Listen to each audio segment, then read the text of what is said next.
Would you follow you? I think this is a great question for all of us.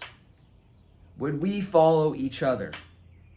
When I was in Ranger School, they used to give us these post-mission, these assessments that you would fill out after each phase. And you would evaluate each other. So they were peer evaluations. So one ranger would evaluate all the other rangers in his team. And one of the questions that they used to ask us was, would you go to war with this ranger? And that question right there, I want you guys to ask yourself, would you go to war with you? And not the best version of you, the current version of you, the version of you that you've been this last week, the version of you that you were this last month, the version of you that you were this last year. Would you take that version of you to war? Would you go to war with that person? Would you follow that version of you? I think we would all be doing, we would all be in a lot better spot if we constantly asked ourselves that question, you know? Because there's been times in my life where I wouldn't have wanted to follow me into war. I can think back to times where I had horrible habits. Drinking, getting drunk, reckless, substance use.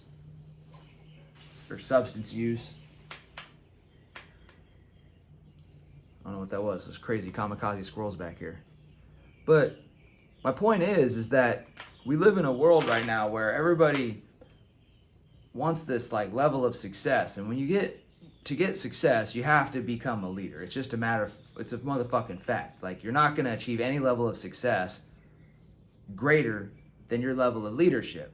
So if you can only lead yourself, and if you can't even do that, then you'll never even be successful because you're not able to move yourself. So like, your success is proportional to your level of leadership. The more people you can inspire, like look at some of the biggest people on the face of the planet.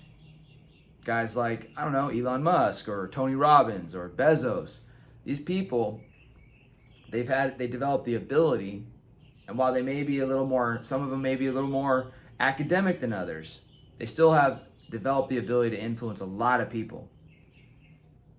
Somewhere along the line, they learned how to either manage people, lead people, or put the right people in place to lead others. So either way, it's all leadership. And so I don't know what you guys are trying to achieve, but would you follow you in the achievement and the pursuit of it? Because in NTC, I want to tell you guys a story about a leader that people wouldn't follow, so that you guys can't and won't become this leader, okay? We all want to become somebody that we admire and we respect. Nobody wants to be that leader that's in position that everybody just kind of questions and doubts and won't get behind. Unfortunately, when I was an officer, I had a leader that I was under, and we went to this training exercise. We went to the National Training Center in Fort Irwin. And he got put into the command role. And so it was his time to shine. We get over there to the National Training Center for Irwin. If you guys don't know, if you've never been, the National Training Center for Irwin, I believe it's the biggest military training installation that we have. It holds the largest training area. So I remember driving from one end of the training area in Fort Irwin to the other area inside of the box, and it would take us forever, it would take us hours. And what's great about Fort Irwin is it's out in the desert, and you can maneuver vehicles, people, and there's just a shit ton of training space out there. So you have a lot of freedom of maneuver. You don't really have a lot of restrictions. And it's a great place for vehicles to go out there and practice tactics. It's a great place to do combined arms missions. So Rangers and conventional Army teaming up and doing missions together. It's a great training area. When you're out there, it sucks, right? Like there's just so much bullshit that you have to deal with. I mean, it's hot, it's humid, or not humid, but it's hot. It's in the desert. You're not eating very good. You're in basically a field training environment for weeks, if not months. We were like my unit. We were there for we did the box for a month, but then we had to get there almost a month early because we were a striker unit, and we had to get our vehicles there, get them all the equipment they needed, get them prepared to go into the box. And you have to in-process everybody, make sure everybody has all their individual equipment before you head into the box and do your training. But anyways, the National Training Center for Irwin, I've been there a handful of times. And, a lot of times guys will go there right before they head off on a deployment, and your unit will send you there to certify you basically for war. I mean, and that's like the fancy way or the simple way of saying it. So anyways, everybody that goes there all the leaders that go there are going to get evaluated. They're going to get, you're going to show up as a team, and you're going to exercise the operations order process. Okay, so basically the training installation is going to put enemy out in the battlefield, and they're going to give you a mission to go out and eliminate the enemy. And you're going to go conduct this mission. And over time, the enemy is going to attrit you. Like, that's just the part of Fort Irwin, right? It's set up so that you lose. But really, they set it up so that your systems are tested. They set it up, the instructors out there, and the whole game is set up so that you get challenged as a leader. It's not supposed to be easy. It's supposed to be tough. That way, when you go overseas, you've already faced the worst case scenario, the toughest thing that you could. So they're going to conduct enemy attacks on your area, on your AO when you're out there, your patrol base. They're gonna disrupt your comms. They're gonna, you're gonna get missions that spread you thin. And anyways, I went out there and I was in a striker unit, so I was in a vehicle unit, and my commander was put in charge of this. He was in charge of our company, and we had some leadership that was. I'm trying to basically omit names and stuff like that because I don't ever want to disrespect anybody that I've served with. But basically what ended up happening is that a leader that was responsible for our company was in there temporarily, and he got put into a role where he had to lead the company in the National Training Center. So he wasn't very prepared. But he got tossed in, and he wanted to rise to the challenge. So we get out there, and we're in the field, so we're basically out in the desert. We have our vehicles, and the missions start coming down from the instructors. And let's just call this guy Captain Carl, okay? Because in my experience in the military, I've been around two types of leaders. Major Steele, he's like the killer, the guy that everybody wants to be like, and then the Captain Carl, the one that none of us want to be like, and we all have inside of us at the same time. So Captain Carl is kind of like the mess up. Well, let's call this guy Captain Carl. So we're out there, Captain Carl gets his mission, and he's very nervous. He doesn't want to mess it up. He knows that this is his chance to shine, and the instructors give us this mission to go basically clear a village, and they gave us a very short time period to plan for it. So Captain Carl comes up to me and asks me to build a terrain model and asked me how long it's going to take, and I said, I don't know, it could take some time, sir. And he said, all right, have it ready in like the next 20 minutes. I'm like, you want me to build a whole mock village in 20 minutes and he wanted me to use an e-tool and create little mock-up buildings and make sure that there was roads on there and make sure that the village on the map was well represented on our terrain model, and it was like it had all the icons on it that you needed, like different buildings. It had friendly force unit icons, and he wanted me to build this whole terrain model out, and he wanted me to do it in like 20 minutes, right? And I was like, all right, sir, Roger, I'll just go try to do it. And I start clearing out the terrain model, or I clear out the ground, I start building, and by the time the 20 minutes is up, I mean, he came in early. He told me don't even worry about finishing the terrain model. He was just going to brief off of what I had, and he ends up fumbling his way through this brief. I mean, by the end of the brief, like, nobody really even understood what the mission was.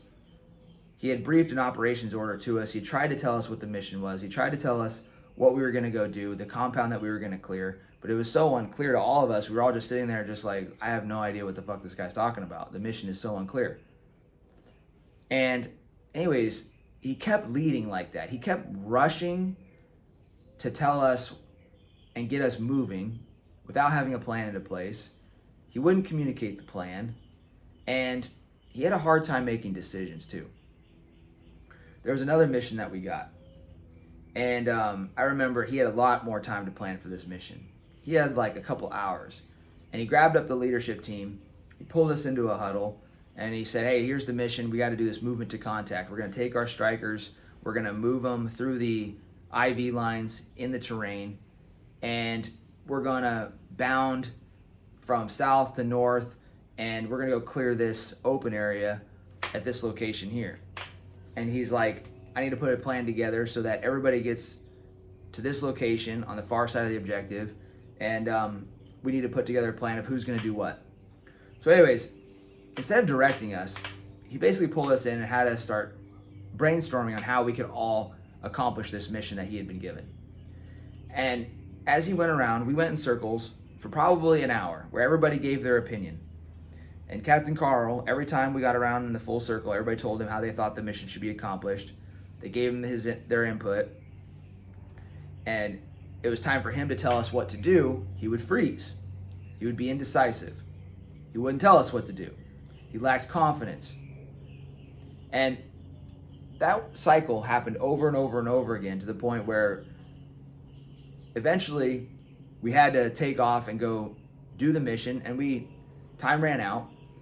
We had to execute according to the timeline we were given.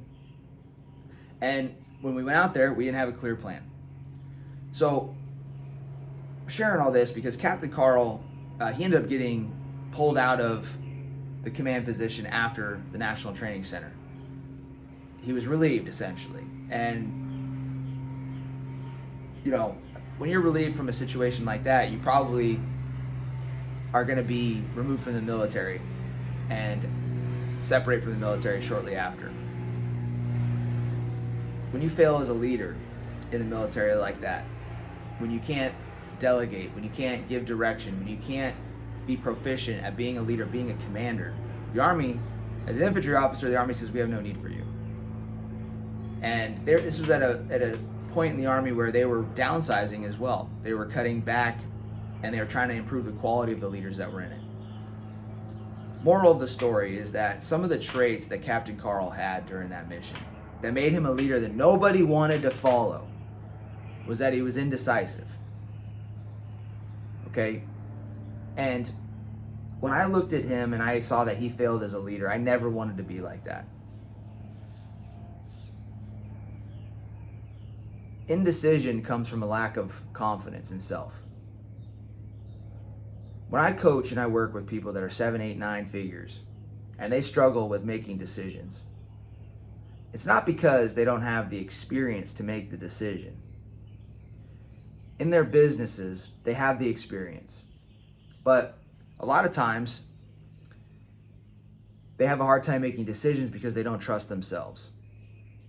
They have some type of habit in their life that they continuously told themselves that they were going to stop doing, and they never stopped. They don't trust themselves. And when you don't trust yourself, you can't trust yourself to make a decision. So either they would drink and tell themselves they were going to stop, and they wouldn't. They said they were going to train, go to the gym and train, and they wouldn't. They start backing out of that. They said they were going to, maybe they're having some marital problems, and they told themselves they were going to start speaking up and saying what's on their mind, and they didn't. Lethargy. Maybe they told themselves that they were going to start waking up on time, and they didn't.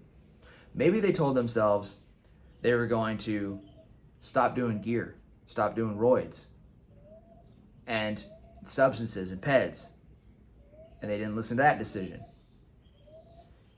Little by little, these little promises that we break in ourselves create indecision in our life. Okay? Indecision is one of the signs of a weak leader. Somebody that nobody wants to follow. You guys do not go through your whole life being an indecisive leader. You make a committed decision and you follow it. That's what leaders do. That's what leaders do. That's what the leaders do that I would follow. And a lot of times you guys are trying to figure out how to accomplish success, how to accomplish what you want, and you haven't made the decision. All you really need to do is make the decision first, and then the how takes care of itself. If I'm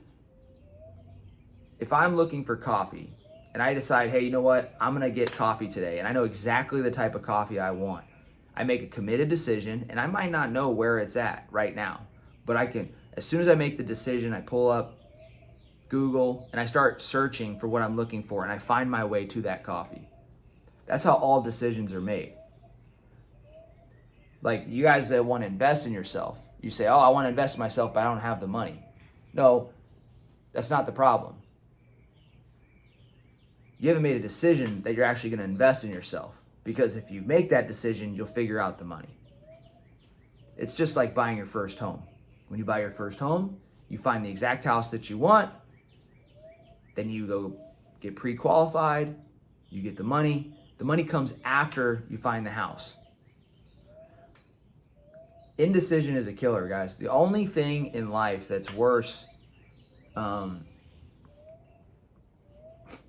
only thing in life that will, or one of the top things in life that will kill your leadership is indecision. Be a motherfucker that makes a committed decision and then figures it the fuck out. Be the leader that you would follow. Take a hard look in the mirror today and figure out, what is it about you that you don't like? What is it about yourself that you need to fix so that you would want to follow you? That's the message today, guys. I'm tired of these indecisive leaders. I hate it when I'm indecisive. Be a decisive leader. Be one that makes a committed decision and figures it out along the way. We don't need any more of these people that are in a leadership role, but nobody wants to follow them. And I know you don't want to be that way. So that's the message, guys. Hope you enjoyed this video. If you did, tell me down below what you liked, and tell me what type of content you guys want to get more of. I want to keep building up this YouTube channel. And by the way, hey, thank you guys so much. We hit 1,000 subscribers, so a little victory that I just want to celebrate. Couldn't have done it without you guys. More content to follow. Let's fucking go. Conquer all.